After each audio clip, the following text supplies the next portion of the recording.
Hello, Honors 10, and welcome to our next video in our clauses and sentence structure unit. This video is on adverb clauses. Our goal for today is to be able to identify adverb clauses within sentences and also identify the words that the adverb clauses modify.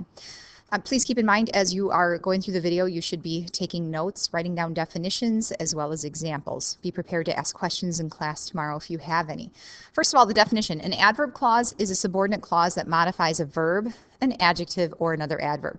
So it functions just the same way that any adverb functions in a sentence.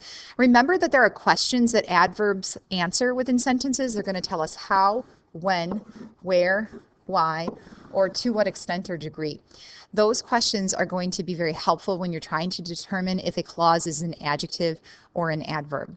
Now, adverb clauses are the same as any other subordinate clause. It's still going to begin with a subordinating conjunction, those words that signal subordinate clauses.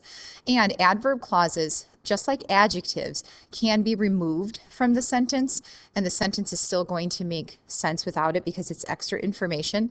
Sometimes adverb clauses can be moved. It's a nice extra test that you might be able to apply, and we'll take a look in a slide or two here on maybe using that tip. Also, adverb clauses do occasionally use commas with them, but only if the adverb clause begins the sentence. For example, let's take a look at this sentence. Al felt better after he took the test. There are no commas to help me in this sentence, but since I know my subordinating conjunctions, I see the word after. This word can be tricky for students because it can be a preposition, or it can be a word that signals a subordinate clause, a subordinating conjunction. Again, if you're struggling with identifying the words that begin subordinate clauses, you have to keep memorizing those words on that list, otherwise you'll never know the words. All right, so our subordinate clause begins with after, ends at the period at the end of the sentence. We have the subordinating conjunction after, and then we have he as our subject, and then took is our verb. Now the question becomes, how do I know if it's an adverb? So first of all, I can get rid of it. The sentence can read Al felt better. So because I can remove it, it's either an adjective or an adverb. Now, remember that one of the tips said that you can sometimes move an adverb to a different location in the sentence, and it will still be a sentence that expresses the same meaning. I could move this particular clause to the beginning of the sentence. I could say, after he took the test, Al felt better. That tip tells me that this is an adverb. Also, we have to be able to answer one of those questions that adverbs answer in sentences in order to know if it's an adverb. So if I say after he took the test, that tells me when he felt better.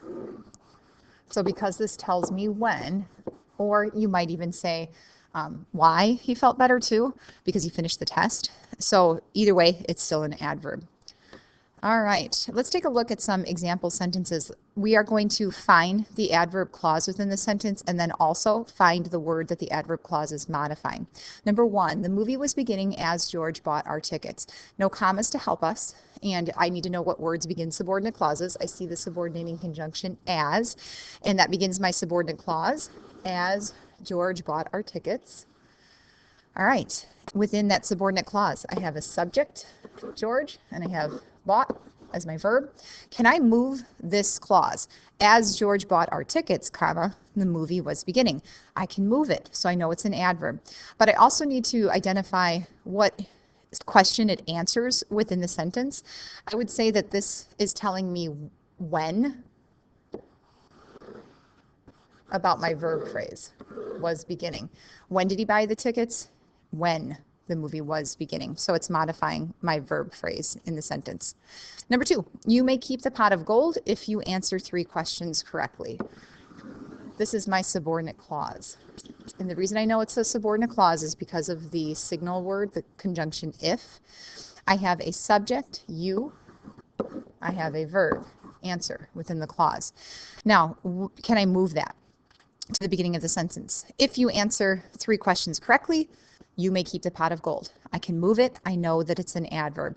Also, I have to be able to say what question that adverb is answering about the sentence. May keep is my verb. Most of the time, your adverbs are going to modify that verb. So what does if you answer 3 questions correctly tell me about may keep?